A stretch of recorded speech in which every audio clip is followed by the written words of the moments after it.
Karena Alkitab sudah berkata, semua yang ada dalam dunia ini akan berlalu. Jangan lihat cuma negatif bahwa memang dunia akan binasa, bukan. Tapi artinya Ya, penyakit pun akan berlalu. Segala situasi akan berlalu. Cuma bagaimana kita harus melewatinya. Ya, sebetulnya iman dan hikmat itu juga satu perintah Tuhan. Maka dikatakan renungkan. Artinya kan dipikirkan dong segala sesuatu oh itu. ya, Ya kan di perjanjian baru bilang, kalau di perjanjian lama bilang renungkan, di perjanjian baru malah lebih keras. Ujilah.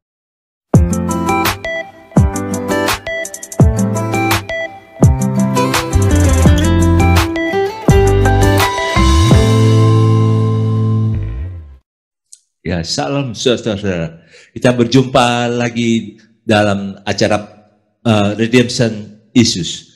Redemption Issues ini membicarakan hal-hal yang terjadi, isu-isu yang terjadi dalam masyarakat, dan bagaimana kita menyikapinya dengan firman Tuhan. Karena firman Tuhan adalah pelita bagi kaki kita dan terang bagi jalan kita. Dan saat ini saya ditemani oleh Pak Jonathan Prawira. Salam Pak Jonathan Prawira. Shalom Pak Andi, Pak Gembala Ya, dan Pak semua. Jonathan ini seorang sahabat yang luar biasa dan punya hati untuk banyak orang, menolong banyak orang. Bagaimana cara menghadapi situasi-situasi yang ada. Dan Pak Jo mengaplikasikannya dengan lagu-lagu. Ya. Saat ini berapa lagu judul yang Bapak sudah buat, Pak? Kalau yang tercatat secara legal ya itu 5.000 lagu. 5.000. 5.000. Yang tidak secara Yang belum tercatat ya lebih banyak lagi, cuma nggak tercatat. bisa lebih dari 5.000 ya. Iya, betul. Karena dulu Ya. belum didaftarkan, atau masih dulu kan belum ada voice recorder, jadi masih cuma tulisan tangan sama not. Nah itu tidak Oh, diakui, secara legal nggak diakui, harus dalam rekaman. oh gitu ya. Iya, Ya, ya. Puji Tuhan. Kasih karunia Tuhan bagi Pak Jo yang bisa menuliskan lagu-lagu itu. Dan itu memberkati banyak orang dalam segala Tuhan baik. sesuatu. Amin. Nah, apalagi saat ini COVID. Nah, Pak Jo sungguh dipakai Tuhan untuk menguatkan iman dari para Yes. pendengar. Ya, puji Tuhan. Pak Jo, kita ingin bahas hari ini tentang bagaimana COVID dan iman bisa berdampingan. Hmm. Karena Menarik banyak orang sekali. berpikir COVID ini dari setan. Hmm. Tapi orang berpikir COVID ini kenapa dari Tuhan? Yang bagaimana, yang benar bagaimana sih? Iya, betul, betul. Dan ini situasi yang tidak mudah. Banyak orang yang kehilangan iman saat ini. Karena ya mungkin karena gara-gara COVID, sehingga bisnisnya jadi hancur. Iya, Dan akhirnya mereka berpikir, waduh, saya punya iman apa enggak ya dalam situasi seperti ini. Atau orang iya, yang sakit, berdoa, bukan sembuh, mati. iya, Keluarganya juga berdoa juga, supaya orang yang dikasihnya ini sembuh, tapi mati. Banyak orang yang berpikir, bagaimana Tuhan ini? Kok kenapa nggak sembuhkan? Nah ini sebabnya jadi tantangan bagi kita. Iman dan COVID ini bagaimana hidup berdampingan, Pak? iya, iya. Karena iman dan COVID ini apakah harus dipertentangkan? Apakah harus dipermasalahkan, nggak bisa berdampingan? Padahal kan dalam Roma 14 ayat 23, dalam Iya, terakhir itu dikatakan demikian. Dan segala iya. sesuatu yang tidak berdasarkan iman adalah dosa. Mm-mm. Jadi Betul. kalau saat-saat ini kita menghadapi situasi yang ada tanpa iman kepada Tuhan, pemeliharaan Tuhan dalam hidup kita, ya berarti kita membiarkan hidup kita dalam dosa. Nah, saya persilakan Pak Jo untuk memberikan penjelasan dulu Pak Jo. Silakan Pak Jo, nanti kita coba bisa ini.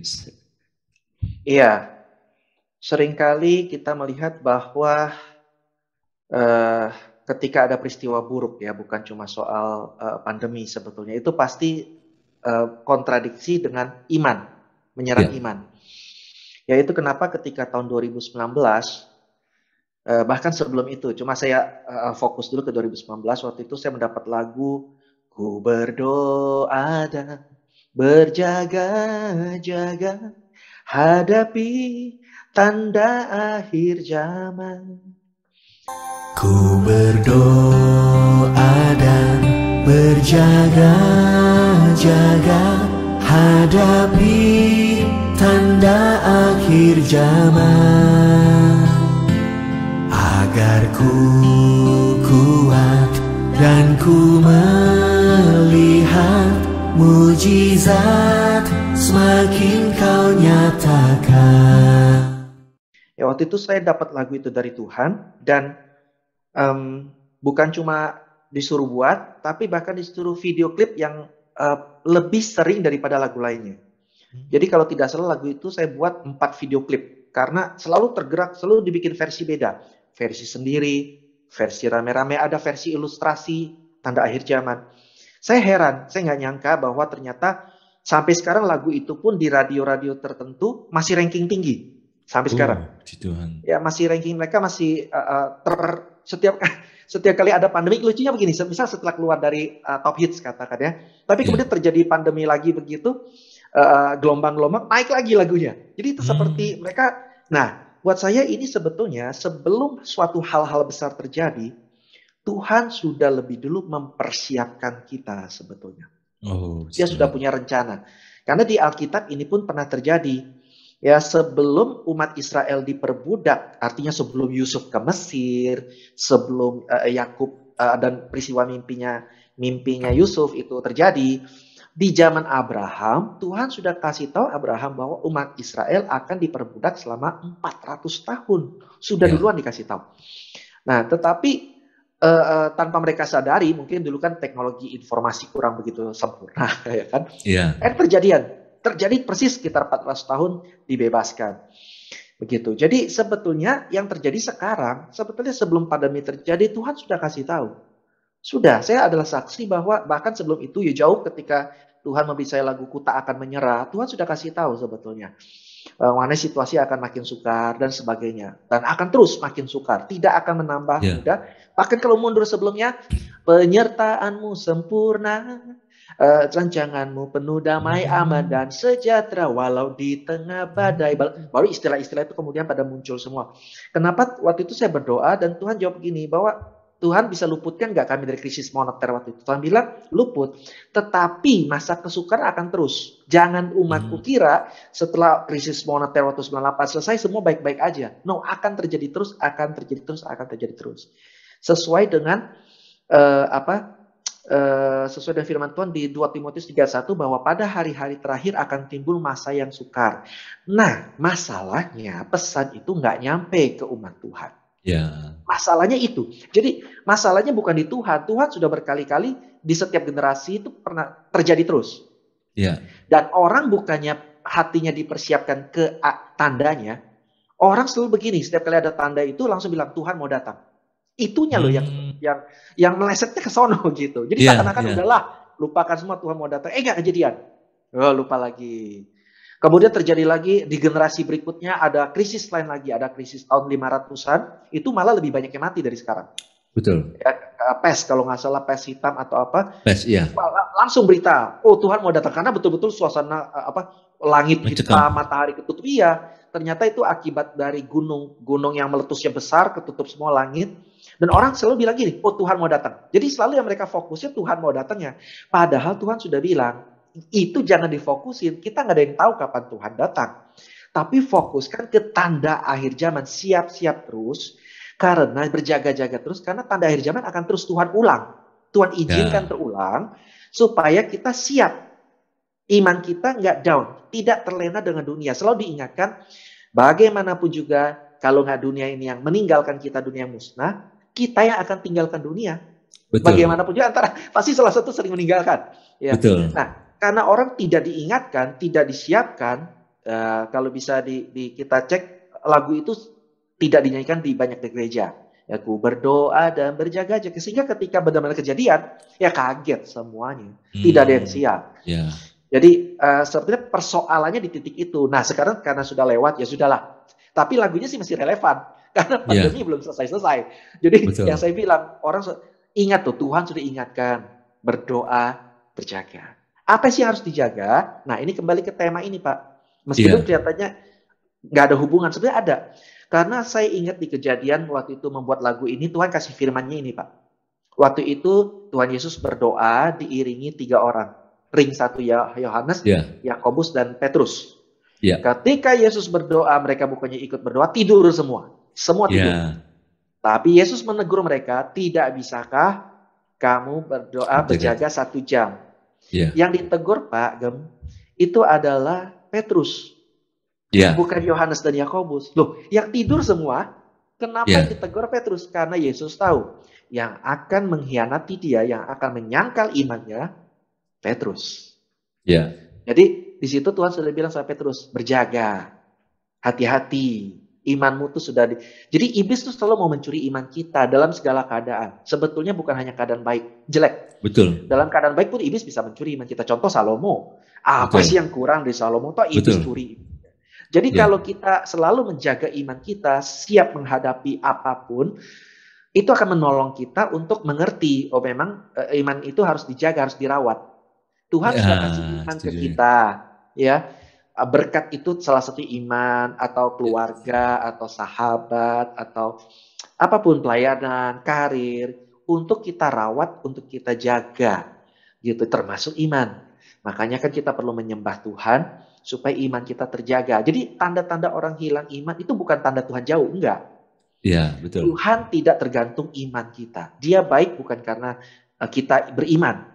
Dia baik karena memang Tuhan itu baik. Tapi Iya. iman itu tanda bahwa kita sedang jauh dari Tuhan. Kita kurang berakar dalam Dia lagi. Kita mulai lemah. Nah, Hmm. ini adalah kejadian yang sama seperti di Adam dan Hawa. Sebenarnya taktik iblis sebetulnya cuma itu saya bilang. Taktik iblis bukan menyerang lewat santet, guna-guna jimat, bukan. Intinya adalah kita hilang iman. Hawa dibuat tidak beriman sama Tuhan. Dibuat ragu. Nah itu tadi Roma 14 ayat 3 kan, 23 itu. 23. Dibuat ragu, dibuat tidak percaya. Sehingga ketika dia tidak percaya mudah dibohongi, mudah ditakut-takuti, mudah dirasuki, mudah dihipnotis, mudah diintimidasi, mudah dibuat terpengaruh. Jadi tujuan iblis selalu supaya kita kehilangan iman kita. Yang iblis mencuri itu bukan curi harta kita. Buat apa Tuhan iblis mencuri harta kita? dia nggak perlu beli barang juga kok. Tapi yang Betul. iblis adalah iman kita melalui apapun. Jadi begitu. Yang saya bisa lihat sampai poin ini adalah bahwa kenapa kita bisa kurang iman? Karena kita nggak dipersiapkan. Itu tujuan Tuhan lewat saya itu mempersiapkan. Dan kalau yang sudah jatuh imannya dikuatkan, bangun. Yang pertama-tama harus kita bangkit kalau mau dipulihkan, sederhana. Iman kita dulu. Kembali percaya dulu. Ya, itu yang Daud alami ketika dia kalah perang, mau dirajam sama penduduknya sendiri, keterlaluan ya. Orang sudah Betul. dibela Daud sedemikian, cuma gara-gara kalah satu kali langsung mau ya itulah manusia ya, nggak tahu. Betul. Tetapi Daud yang pertama kali dilakukan menguatkan iman. Jadi kalau ada yang merasa sedang kurang iman, ya benar, karena saudara sedang kaget. Tapi yang perlu kita lakukan, kuatkan imanmu lagi seperti Daud. Dan lihat, pemulihan pasti terjadi. Keajaiban pertolongan Tuhan pasti terjadi. Nah ini menarik nih Pak.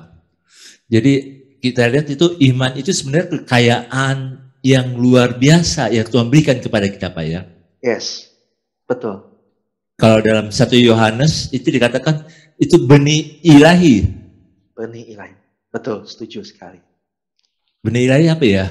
Kalau dalam bahasa aslinya itu dibilang sperma Pak. Asal mula ya, betul-betul shit ya, betul-betul asal manusia, asalnya tumbuhan, asalnya semua hidup. Iya.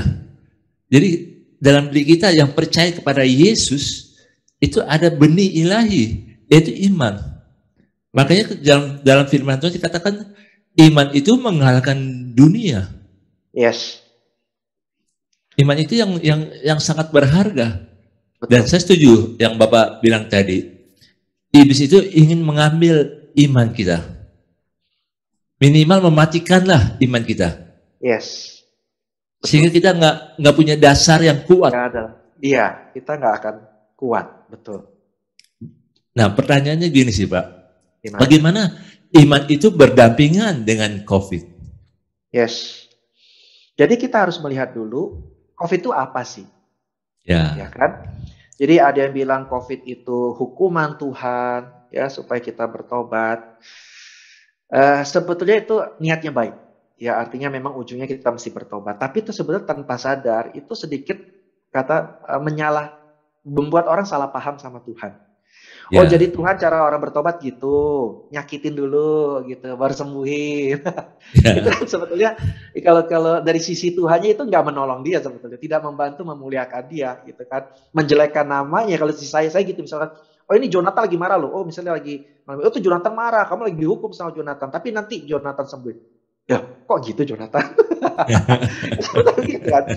Jadi kalau kita lihat dari Yohanes 16 ayat 33, Yesus juga sudah bilang, tadi dari tanda 2 Timotius 3:1 ya, Tuhan sudah ya, bilang di Yohanes 16 ayat 33 bahwa dalam dunia kamu menderita penganiayaan. Jadi yang namanya COVID atau sakit penyakit, yang namanya segala ketidakadilan, pandemi, segala macam lah, gunung berapi, bencana ya, apapun itu, kegoncangan, ya itu adalah kenyataan hidup ini. Dunia yang sudah jatuh dalam dosa dan sedang akan binasa, menuju ke kebinasaan. ya, Ya itulah ya orang ada yang bilang itu dying world. Ya dunia yang sedang sekarat gitu kan. ya, Dan dia juga berusaha untuk memulihkan dirinya sebetulnya, itu istilah bahasa sainsnya. Tetapi ya itu kegoncangan terjadi, virus juga berusaha untuk bertahan. Ya sehingga itu yang terjadi, pandemi terjadi, semak belukar berusaha untuk bertahan. Ya itu yang terjadi semuanya, racun-racun ada gitu, ada tanaman racun, kita bisa makan, bisa keracunan juga makanan, padahal ya, sudah makan yang mahal, dan sebagainya ya sakit. Ketidakadilan hukum juga sama, semua adalah akibat-akibat dunia sudah jatuh dalam dosa. Itu betul. tak terhindar. Makanya yang Tuhan lakukan adalah, dan itu berkali-kali terjadi di akhir zaman, segala di Tuhan bilang di Lukas di akhir zaman. Ya, tetapi di Mazmur 91 kan dikatakan dari penyakit sampar. Kok Daud bisa bilang penyakit sampar? Karena memang terjadi di zamannya, di Ya, zaman Musa pernah terjadi. Kemudian jangan lupa ada itu yang populer kan, di zaman Musa kan orang terkenal. Tapi ada satu zaman yang lebih parah kok, krisis finansial. Yaitu di ya, zaman dua raja-raja, di zaman Elisa, di zaman Raja Yoram kalau tidak salah. Itu karena mereka dikepung oleh musuh, itu apa namanya, di embargo kali ya sekarang ya. Di ya, ya, embargo politik waktu dulu kelaparan semua. Bahkan betul. dikatakan torannya merpati pun mahal sekali sampai mereka sampai makan anaknya sendiri. Cannibalism terjadi. Saking krisis finansial terjadi. Tapi kita lihat ujungnya. Tuhan pulihkan. Umat Israel Ya, pernah krisis sampai hilang negaranya.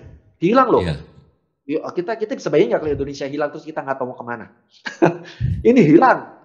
Tapi toh Tuhan pulihkan, mereka kembali lagi dari pembuangan setelah 70 tahun. Jadi apapun krisis itu yang harus kita lihat. Pertama ini adalah kenyataan. ya, Kenyataan hidup aja. Ya, yang ya. kedua akan berakhir. Ah, Karena Tuhan betul. pasti selalu punya hati menyembuhkan, memulihkan. Dia Yehovah Rafa artinya memulihkan, menyembuhkan, memperbaiki. Itu sifat Tuhan. Ya, makanya ini yang kita harus pegang dalam situasi kayak gini, bahwa Allah turut bekerja dalam Bekerja. segala sesuatu Balik segala macam. Yes. untuk Segala mendatangkan kebaikan kebaikan. bagi Itu. kita yang Yes. mengasihi Dia. Yes. Jadi kata Betul. kuncinya ada 3 di situ, Pak. Pertama, Apa? kita harus pastikan bahwa kita mengasihi Tuhan. Mhm. Yang kedua, kita harus pastikan bahwa hidup kita ini dalam jaminan Tuhan. Yes. Yang ketiga, kita harus punya keyakinan yang teguh bahwa apapun yang terjadi pada saat ini untuk mendatangkan kebaikan bagi kita.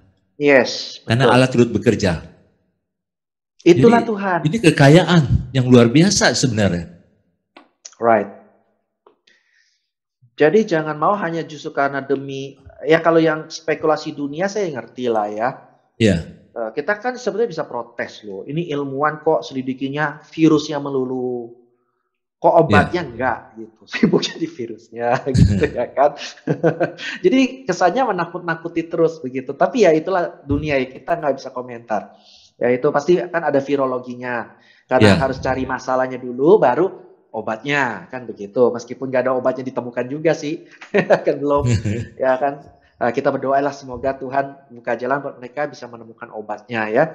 Pasti akan berlalu ya, karena Alkitab sudah berkata semua yang ada dalam dunia ini akan berlalu. Jangan lihat cuma negatif bahwa memang dunia akan binasa, bukan. Tapi artinya Ya, penyakit pun akan berlalu. Segala situasi akan berlalu. Cuma bagaimana kita harus melewatinya. Saya setuju betul. kali poin-poin yang itu dikatakan. Kenapa kita dibuat iman kita hilang? Karena kita nggak mungkin bisa mengasihi orang yang kita nggak percaya. Nah, itu dia. Nggak bisa diperintah. Orang suka bilang mengasihi itu perintah. Saya suka bilang Tuhan nggak pernah perintah, ayo kasihlah saya. Nggak bakal bisa. Yang Tuhan Betul. perintah apa? Percayalah aku. Karena kita Ya, nggak mungkin bisa mengasihi orang yang kita nggak percaya. Ya, ya, jadi kuncinya adalah di situ. Kembali ke percaya. Jadi iblis berusaha buang titik itunya supaya setelah rasa percaya hilang, otomatis kita nggak bisa mengasihi dia. Orang udah nggak ya, percaya, gimana bisa mengasihi, ya kan? Nah itu, jadi jangan izinkan, ya. Kita nggak bisa cegah iblis berusaha mengintimidasi kita. Tapi juga yang bisa kita cegah gini, jangan dengerin spekulasi. Saya katakan nubuatan, orang suka bilang nubuatan palsu. Saya lebih suka menghaluskan dengan cara spekulasi. Ya ya, spekulasi yang atas rohani, nama rohani apapun, yang bilang akan terjadi begini, akan terjadi begitu. Alkitab itu mencatat segala sesuatu akan sukar, masa sukar sudah selesai. Selesai sudah.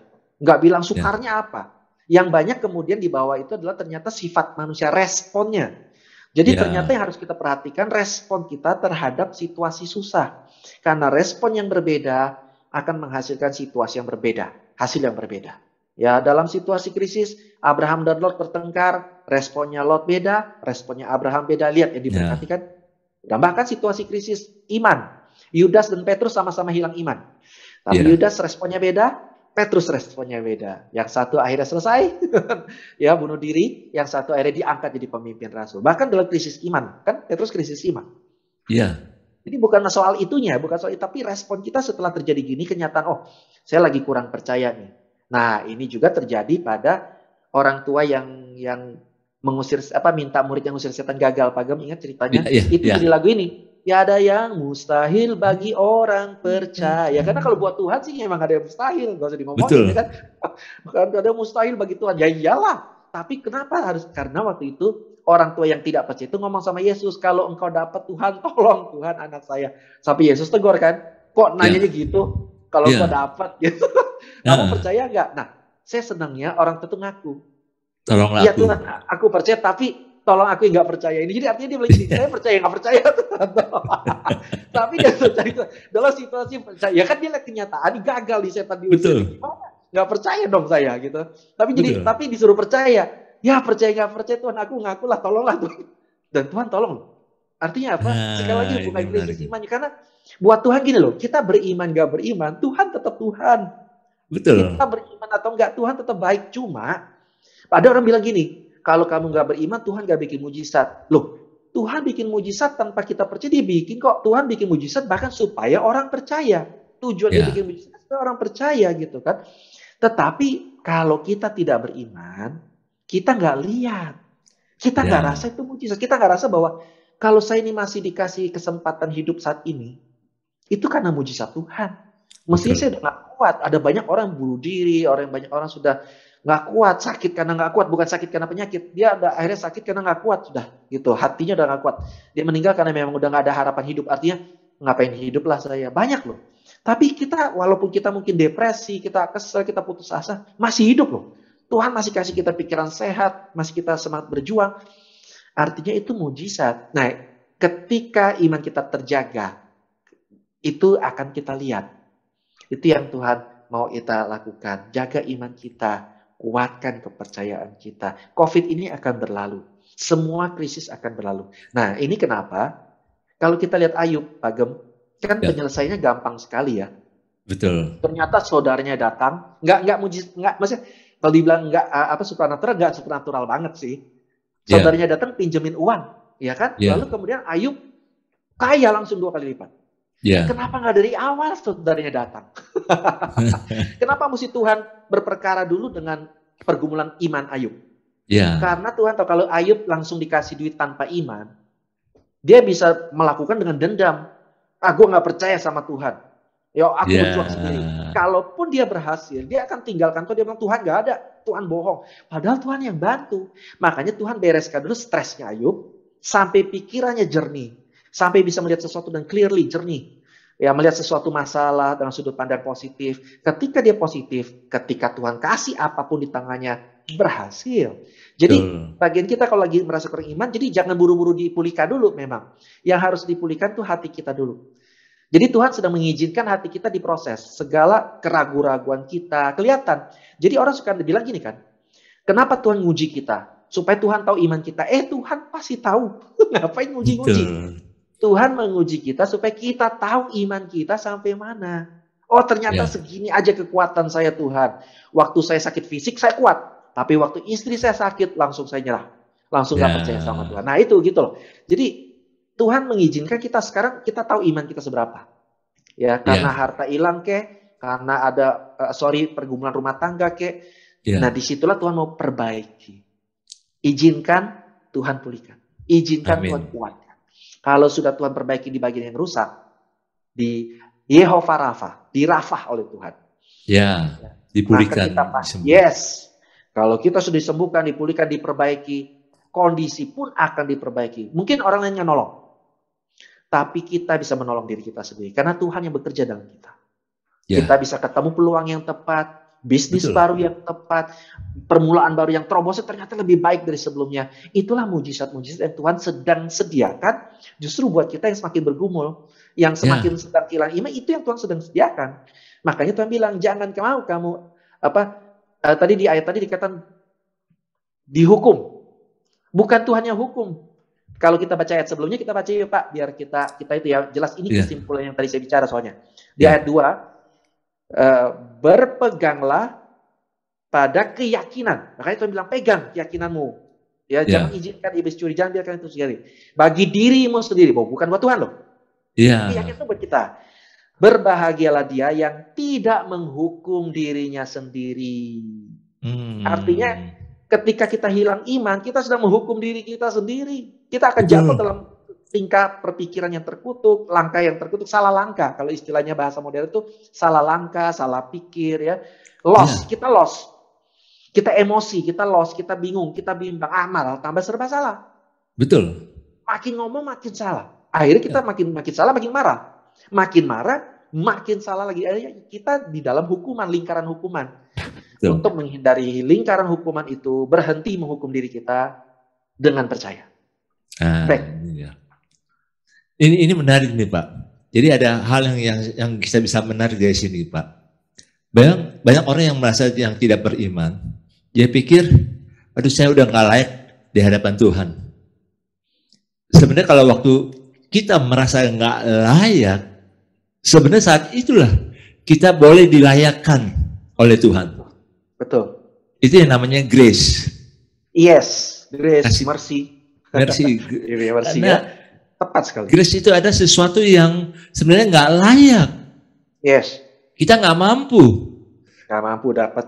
Nggak mampu dapat. Lakukan. Yes. Tapi Tuhan mau tolong. Bukan jadi bagi penonton yang saat ini merasa imannya lagi goncang, merasa imannya sudah merasa hilang atau pudar, biar engkau jangan merasa menghukum dirimu. Right. Ini saatnya kau bangkit. Kuatkan imanmu. Seperti tadi yang Pak Jo ungkapkan itu tentang Daud. Isa terjepit, dia betul-betul menguatkan hatinya untuk percaya. Dan disitulah yang membuat dia jadi boleh bangkit, bisa berdoa. Yes. Nah, hal yang menarik ini sih Pak. Pernah ada satu kali seorang bertanya pada saya, kenapa Tuhan izinkan iblis itu menyerang saya dari kelemahan saya? Kok bukan dari kekuatan saya? Jadi titik-titik kelemahannya. Nah, pada saat itu Tuhan kasih hikmat ke saya. Karena Tuhan sedang memulihkan dia. Supaya dia tidak bercacat dan tidak bercela di hadapan Tuhan. Karena itu titik-titik kelemahannya dia itu adalah titik di mana dia bercela. Dan Tuhan mau itu dipulihkan. Right, betul. Setuju sekali. Jadi bagi saudara-saudara yang merasa dirinya, kenapa Tuhan biarkan saya diserang oleh iblis melalui titik-titik kelemahan saya?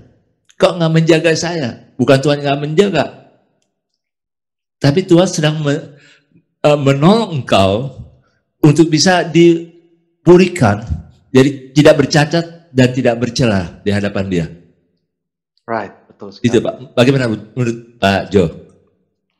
Yes, betul. Betul, karena banyak hal sih sebetulnya ya, misal dari perumpamaan pohon anggur, di mana kan Tuhan kan bersihkan ranting-ranting yang tidak berbuah. Ya. Akhirnya, itu artinya kita kenapa diizinkan ranting itu supaya Tuhan buang, karena Tuhan mau kita unggul, Tuhan mau kita perfect. Ya. Jadi waktu kita menerima Tuhan Yesus itu menerima kita apa adanya. Belum pernah ada kasih di dunia mau menerima diriku apa adanya, ya. Itu grace. Tetapi grace-nya Tuhan nggak sampai di sana. Ya, Tuhan punya favor untuk apa? Takkan ada lagi kasih seperti ini sanggup mengubahkan hidupku menjadi baru. Jadi setiap kali kita sudah percaya Tuhan, itu kita sedang masuk proses disempurnakan untuk apa? Untuk jadi pemenang.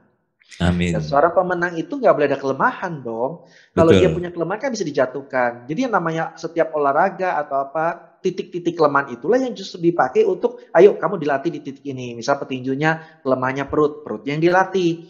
Betul. Kalau petinjunya kelemahannya mungkin di kepala, ya kepalanya dilatih biar kuat. Jadi semua hal itu dilatih semua untuk supaya kuat. Itu sifat Tuhan, selalu mau membantu kita jadi pemenang. Ya tujuan Tuhan selalu begitu.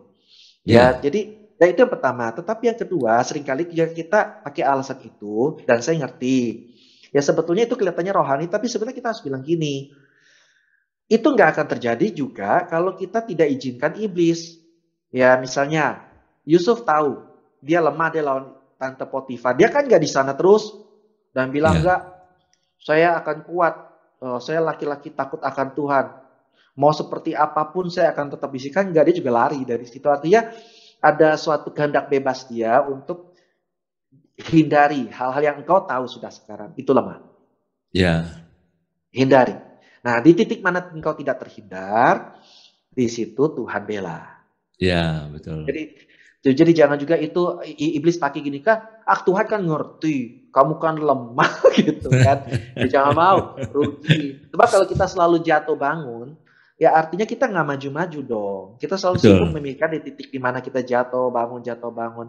Tapi percayalah, sekalipun saat ini kita sedang jatuh bangun, tetap Tuhan kasih kesempatan.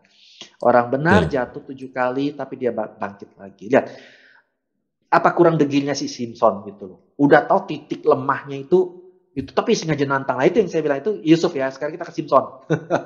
Kalau Yusuf selamat, Simpson nggak selamat nih. Betul. Udah tahu kelemahan di situ, nekat aja tetap ya kan. Akhirnya dia pikir dia kuat. Tapi akhirnya kan jatuh. Nah, yang rugi siapa? Simpson kan? Simpson ya. Toh akhirnya ketika Simpson bertobat, ternyata dia bisa mengalahkan lebih banyak musuh daripada waktu sebelum dia jatuh malahan. Betul. Jadi ada orang suka bilang, jadi kan seolah-olah kita bilang gini, mendingan dia jatuh dong, mengalahkan musuh. Ya ada satu benarnya juga, tapi maksud Tuhan begini. Tuhan tidak mau kita lemah karena itu merugikan kita. Yang tadi dibilang buat kebaikanmu. Tuhan selalu menyuruh kita tuh bukan buat dia. Itu yang perlu kita perhatikan. Tuhan perintah apa sih? Jaga mata, jaga mulut, jaga hati. Bukan buat Tuhan. Tuhan menerima kita waktu jatuh pun terima. Tapi nanti kita buta seperti Simpson. Terbelenggu, tertawan. Tapi kalaupun situasi sedang begitu, tetap ada harapan. Datang sama Tuhan. Tuhan bisa pulihkan kemuliaan lebih lagi kok sebelumnya. Cuma ya itu, rugi waktu. Betul. Nggak mau rugi kan? Ya itu kita kan nggak mau rugi dong. Waktu udah kebuang, mendingan kita produktif. Ya kan? Buat Tuhan. Betul. Nah, kembali pada tema kita, Pak. Yes. Bagaimana iman dan COVID itu berdampingan. Dan kita lihat saat ini, seperti COVID itu kayak nggak beda jauh dengan flu. Yes. Nah, makanya supaya kita aman, maka kita lebih baik sebelum kena COVID, lebih kita divaksin dulu. Divaksin, yes, right. Ya, soal pro dan kontra, ya silakan. Tapi bagi mereka yang divaksin, membuktikan bahwa kalau saat kena COVID, tidak terlalu parah. Yes, betul. Daripada yang kena COVID yang belum divaksin, Yes, mengakibatkan meninggal. yes. Itu sebabnya lebih baik pada saat hidup berdampingan, orang-orang percaya lebih baik divaksin. Yes. Apalagi pemerintah kita, ini pemerintah Indonesia memberikan kemudahan, di mana kita bisa divaksin gratis. Kenapa nggak dipakai? Jangan sampai ada satu daerah, Pak, orang-orang Kristen di satu daerah nggak mau divaksin, tapi mau terima sertifikat vaksin dengan bayar, Pak, tanpa divaksin. Jadi itu menjadikan sekali, Pak. Iya dong. Walaupun bayar 2 juta, nggak apa-apa. Itu membohongi diri sendiri dan membahayakan orang lain sebetulnya, kan? Betul. Jadi itu sebabnya kita belajar, wah, kalau kayak gini kita nggak bisa mempraktikkan iman kita. Seolah-olah kita percaya bahwa vaksin itu dari si iblis. Padahal kan vaksin itu kita harus vaksin itu kan harus kita bisa pergunakan untuk melindungi diri kita. Iya.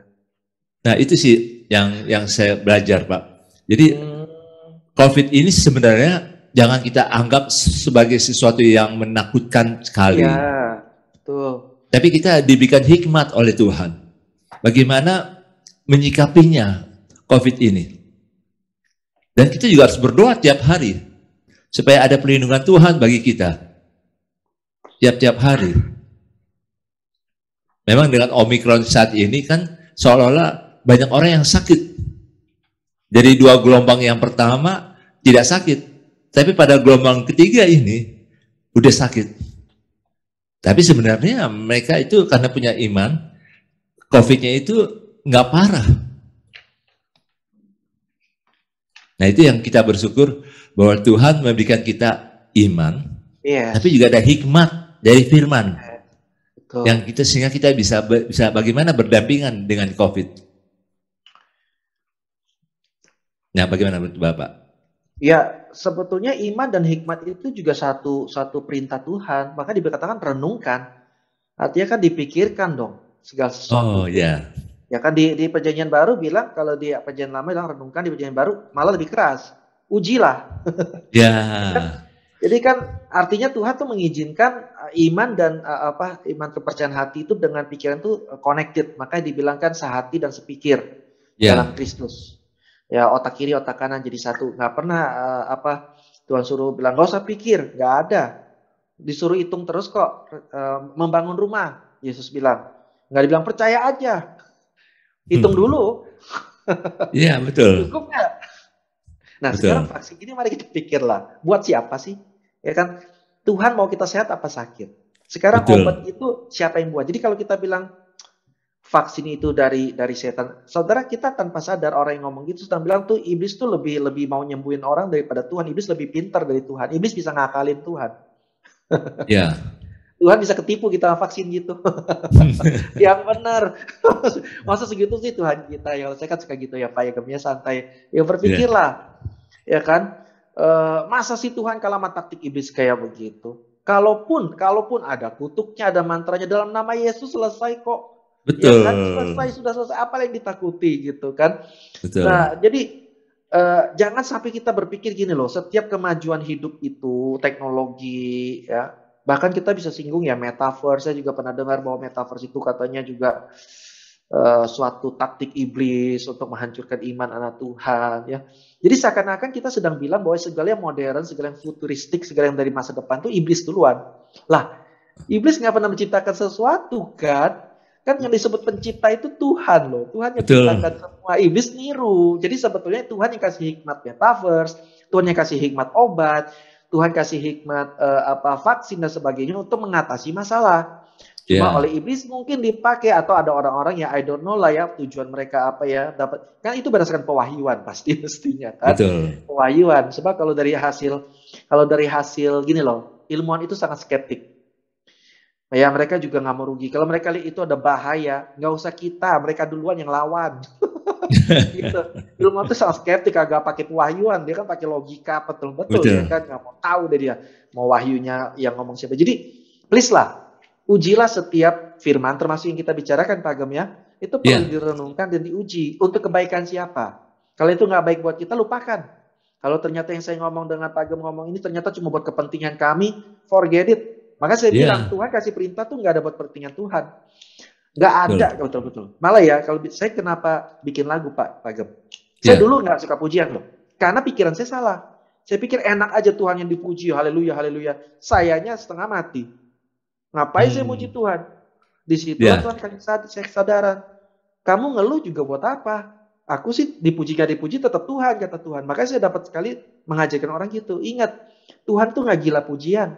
Dia sudah baik kepada Adam dan Hawa sebelum Adam dan Hawa memuji dia sudah kasih semuanya. Nah, kenapa kita memuji Tuhan? Buat kita, bahkan pujian yang mestinya buat Tuhan, itu ternyata buat mengingatkan kita bahwa Tuhan baik.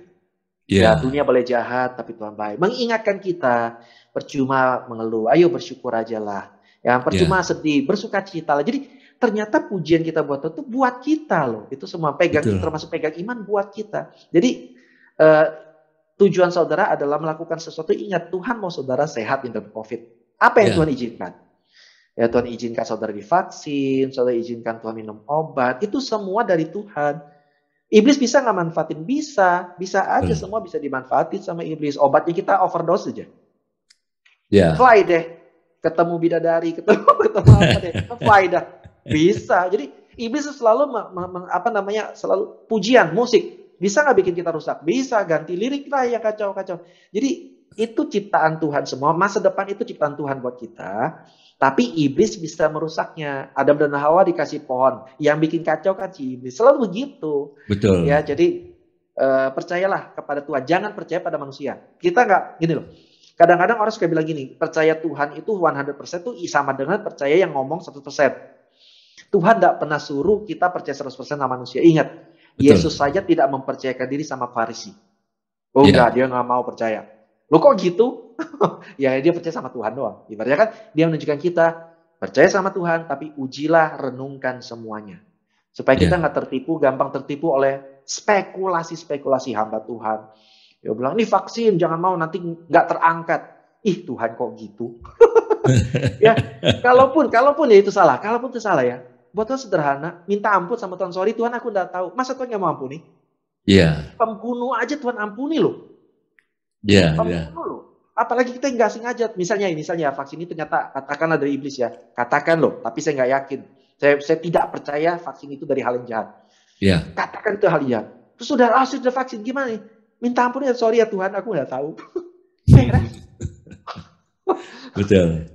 Ya itu sih Pak Agam. Jadi kita harus mengikapi semua, merenungkan semua dengan sisi positif. Karena Tuhan kita positif. Dia nggak ada niat bikin kita, kadang-kadang niat bikin ribet tuh manusia. Kenapa? Supaya kita bergantung sama manusia. Betul nggak Pak Agam? Betul. Kalau tanpa kita tuh orang nggak bisa ngobrol sama Tuhan. Soalnya cuma kita tahu rahasia Tuhan. Jangan mau yang begitu. Betul Pak. Jadi kalau kita boleh simpulkan dalam pembicaraan kita untuk episode ini, bahwa kita pakai iman kita.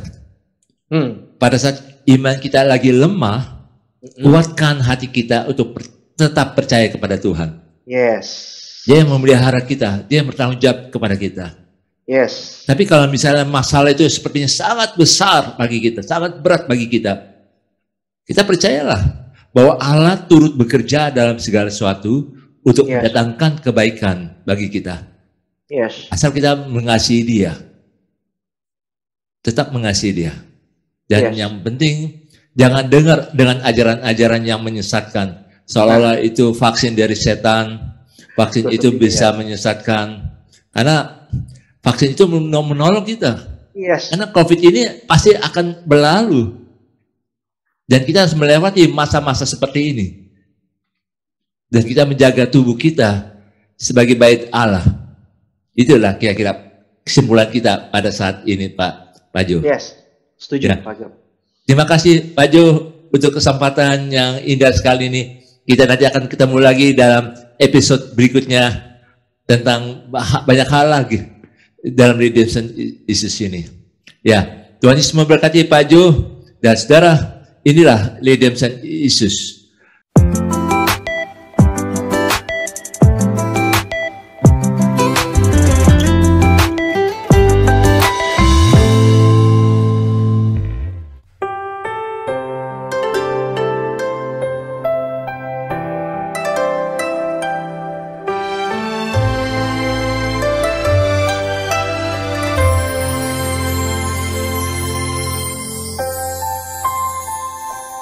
Ku berdoa dan berjaga-jaga hadapi tanda akhir zaman, agar ku kuat dan ku melihat mujizat semakin kau nyatakan.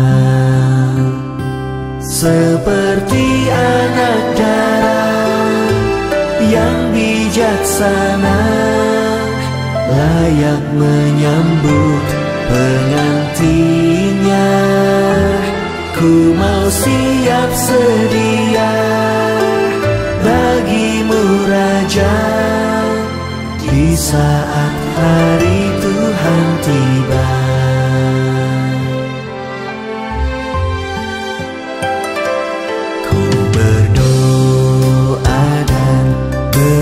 Jaga-jaga hadapi tanda akhir zaman, agar ku kuat dan ku melihat mujizat semakin kau nyatakan.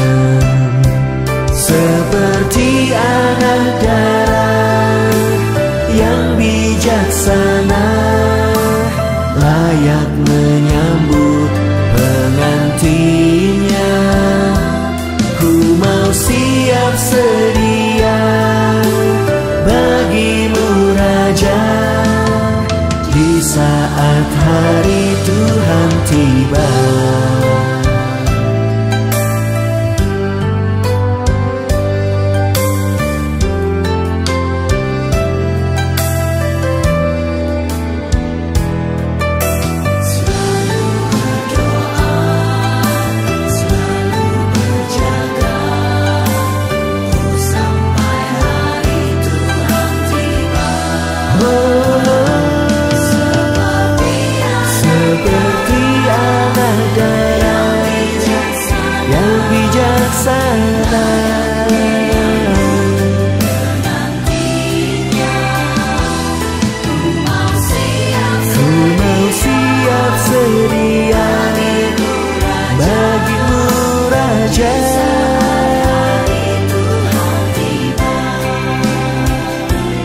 Seperti anak darah yang bijaksana, layak menyambut pengantinnya. Ku mau siap sedia bagimu Raja, di saat hari Tuhan tiba. Berdoa dan berjaga-jaga.